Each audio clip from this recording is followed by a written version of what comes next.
En este 21º domingo del tiempo ordinario, el texto del Evangelio de San Mateo, en el capítulo 16, nos narra la profesión de Pedro con mucho más detalle que los otros evangelios sinópticos, es decir, mucho más detalle que el evangelio de Lucas y el evangelio de Marcos, mucho más detalle. Por eso es importante que aunque los demás evangelios sinópticos, recordemos que ya llamamos evangelios sinópticos a Mateo, Marcos y Lucas, entonces, aunque los demás evangelios sinópticos también traen la profesión de fe de Pedro, pero esta de Mateo tiene una especial relevancia, porque se refiere a la persona de Jesús y se refiere también al discípulo que acoge su misterio. El lugar concreto donde Jesús es reconocido por lo suyo es precisamente en Cesarea de Filipo. Es decir, el lugar más alejado de Jerusalén y reconocido abiertamente como una región de paganos, de no creyentes. Por eso en algún momento yo les he dicho que en muchos casos en los evangelios la geografía no es una ubicación concreta, sino que también la geografía tiene un sentido teológico en los evangelios. Y por eso, por ejemplo, en el texto del evangelio de hoy, habla de Cesarea de Filipo, un lugar de paganos, de no creyentes, y es allí donde Pedro profesa su fe en Jesús. Hasta este momento en el evangelio han sido los otros quienes continuamente se han puesto interrogantes sobre la persona de Jesús, como en el Evangelio de San Marcos, capítulo 2, o en el mismo Evangelio de San Mateo, capítulo 9. ¿Quién es este hasta que el viento y el mar le obedecen? Se preguntan los discípulos en el capítulo 8, o en Marcos 2 y en Mateo 9. ¿Quién es este que hasta perdona los pecados? Ya hay esas distintas interrogantes acerca de Jesús. Pero ahora, de una forma muy interesante, es Jesús el que interroga a sus discípulos para hacer brotar la respuesta de la fe. La fe comienza justamente cuando dejamos de cuestionar al Señor y permitimos que sea Él quien nos cuestione. Nuestra respuesta será entonces la expresión de un vivir nuestra propia fe. Ahora, ese es el sentido muy concreto del texto del Evangelio. Una fe que nos cuestiona, una fe que nos interroga, una fe incluso que se pone a prueba, porque el texto del Evangelio no termina aquí. El texto del Evangelio continúa cuando Jesús le regala, digámoslo así, una primicia, una noticia que todavía nadie sabe.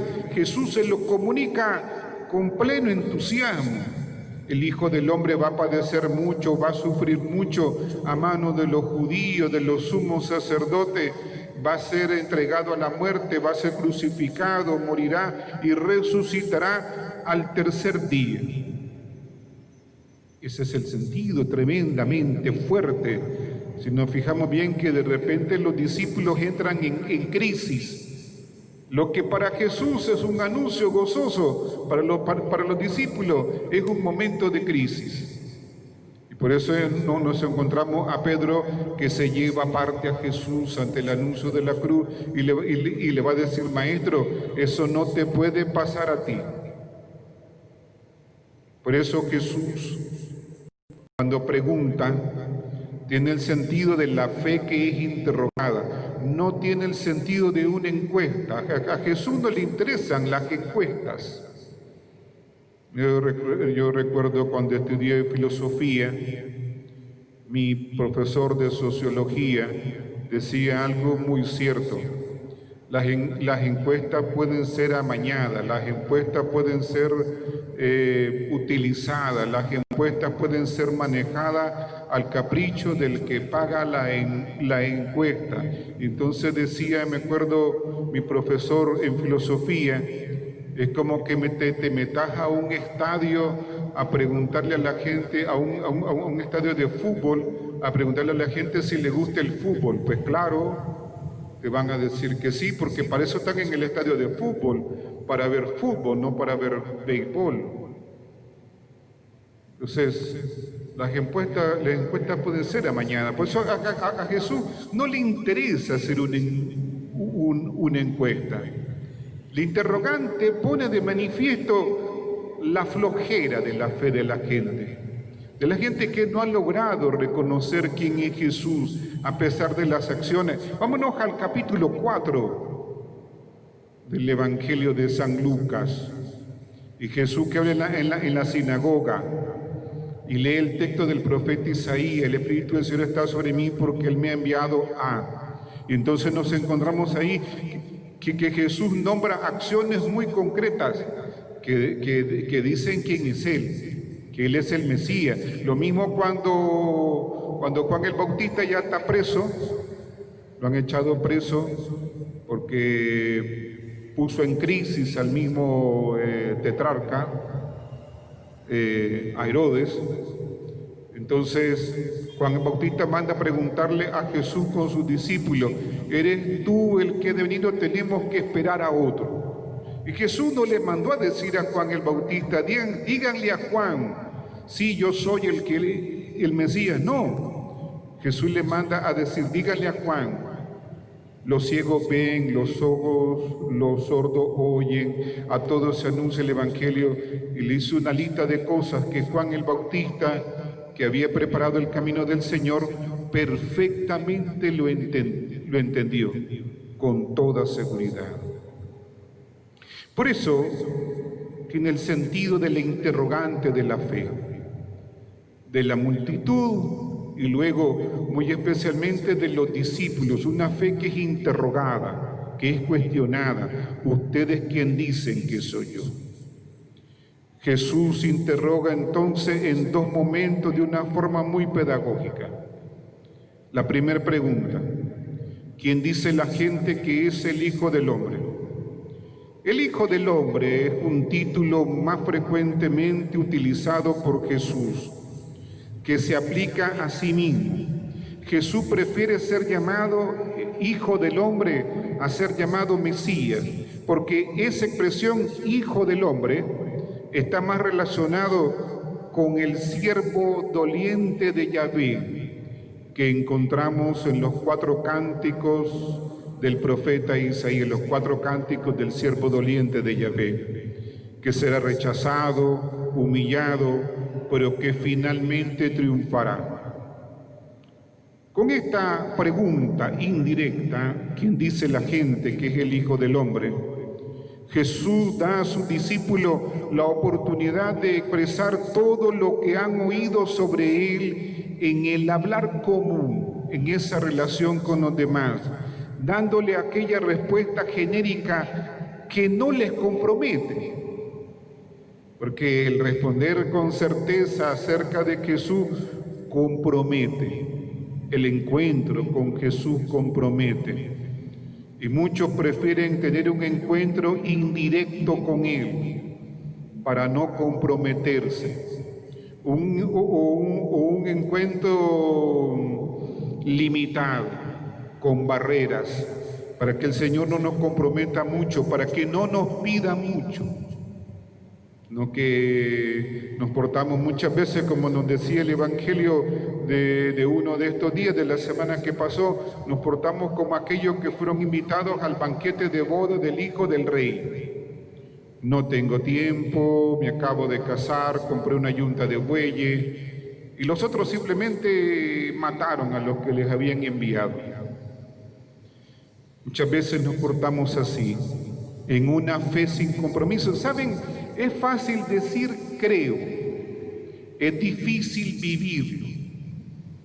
que muchas veces se malinterpreta incluso y se juega muchas veces con la fe popular, con la piedad popular, se manipula la piedad popular y muchas veces te das cuenta que lo manipulan gente que nunca ha venido a la iglesia, que manipulan la fe popular, que manipulan las imágenes en nombre de un santo, de nuestro San Jerónimo, por ejemplo, gente que ni viene a la iglesia, que ni vive como Dios quiere, que vive como le da la gana.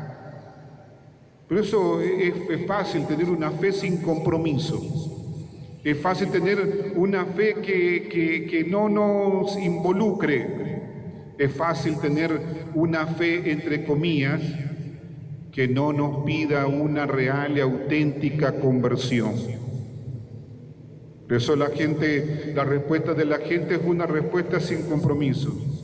Ellos le dijeron, uno Juan el Bautista, otros Elías, otros Jeremías o alguno de los profetas.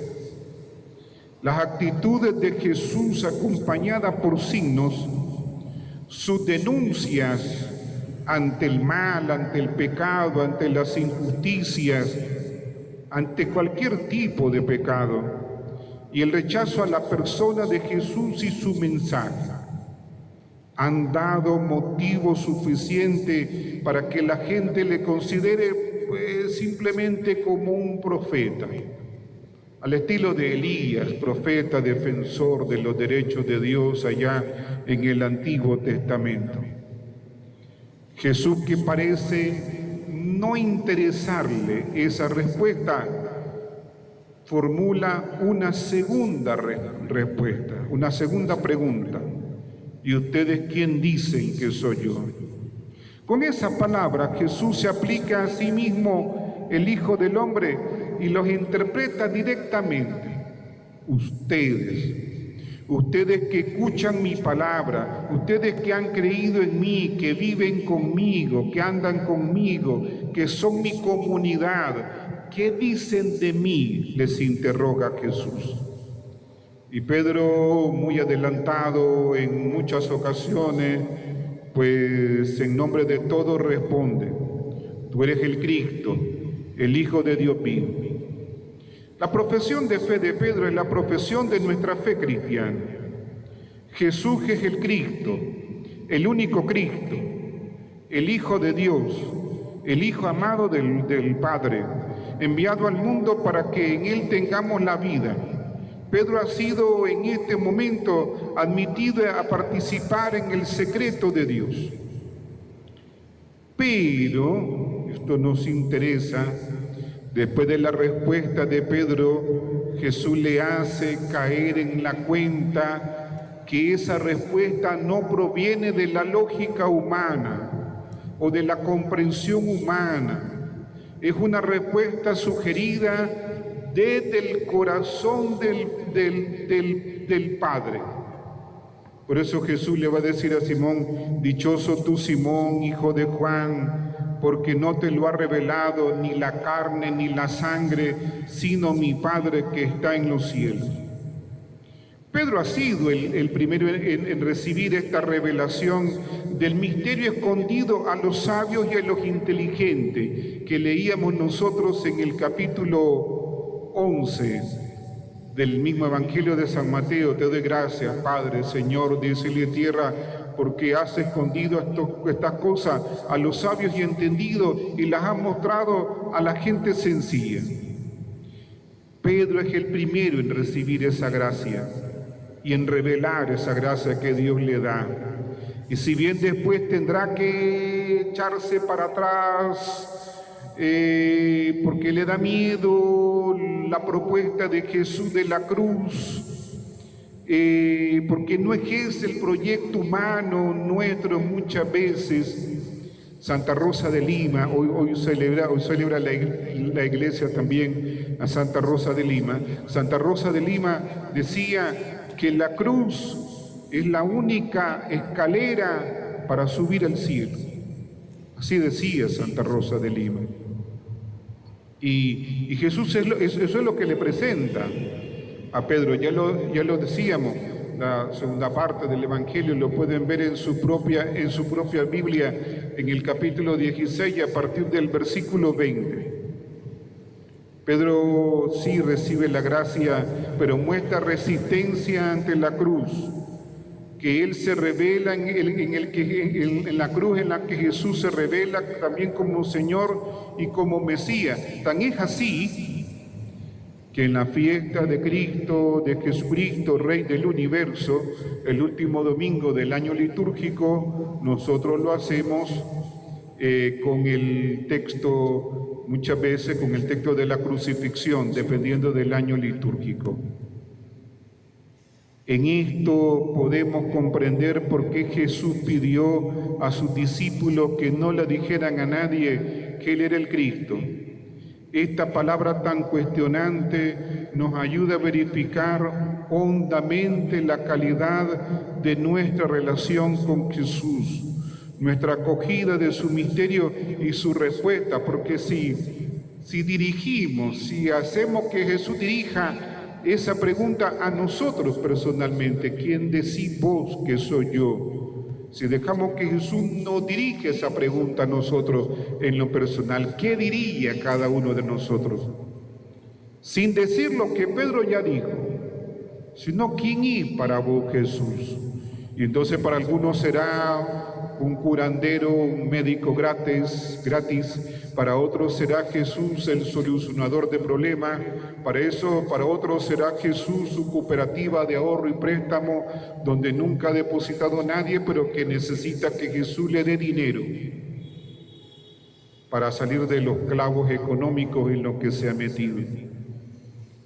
Para otros será pues muchísimas cosas, pero cuando sentimos que Jesús no actúa como nosotros queremos, ¿cuántas veces nos molestamos con Dios y rechazamos a Dios, rechazamos a Jesús, porque no hace las cosas como nosotros queremos, a nuestro estilo? La vida espiritual, la crisis de nuestra vida, las dificultades, los aparentes silencios de Dios, la pandemia en la que estamos metidos, en la que mucha gente con extrema indiferencia están creando su propia normalidad, y la normalidad que está creando se vuelve tan dolorosa porque nos abrimos al contagio comunitario, porque no podemos vivir si no van a la cantina, a los lugares públicos, si no se dejan manipular por la psicología de masas en las actividades públicas que promueven otros, sean quienes sean.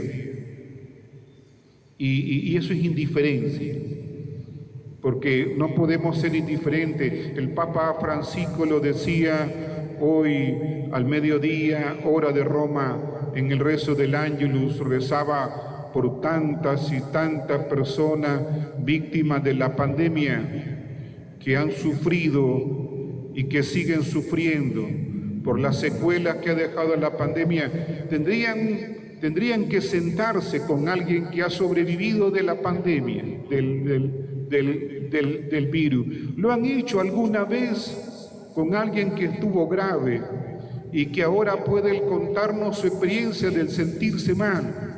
Yo he hablado con personas que han estado graves y miraron la muerte por un hoyito, podríamos decir en buen nicaragüense, vieron la muerte, experimentaron la cercanía del fin de su propia vida. Y aún así nosotros somos tan indiferentes ante lo que sucede, porque un repunte de este contagio, de este virus, ¿cuánto daño más hará? Y el Papa Francisco hacía mención de las personas que se nos fueron sin que pudiéramos despedirnos de ellos. ¿Cuántos padres de familia, cuántos abuelos, cuántos hijos, jóvenes o niños o adultos fueron víctimas de esta pandemia y que murieron? Y en nuestra ciudad los muertos no fueron unos cuantos, fueron muchos. Y aunque no aparezcan en las noticias, nosotros sí lo sabemos porque vivimos en nuestro barrio y en nuestra comunidad. Por eso, ante todo eso que nos trae la muerte, que nos hace enfrentarnos con la muerte, el confinamiento, la soledad, el quedarte en casa, la cuarentena, que nos hacemos lo que no la resistimos, la cuarentena.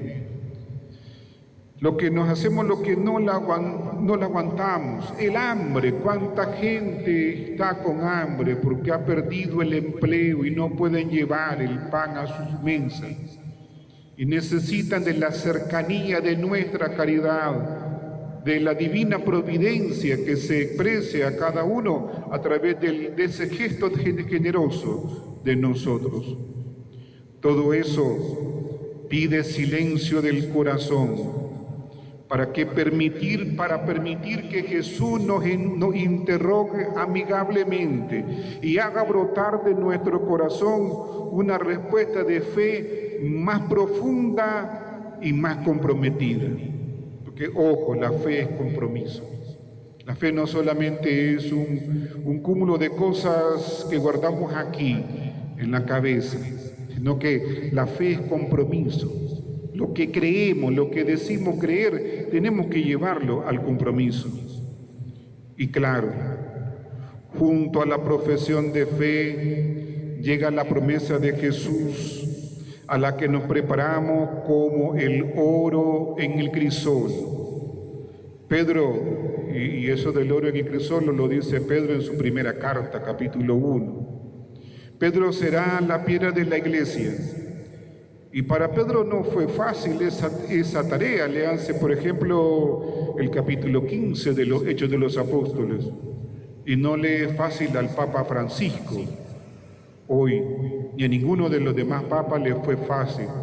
A Papa Benedicto XVI, a San Juan Pablo II, no le fue fácil. A San Pablo VI, no le fue fácil. Nunca es fácil la tarea.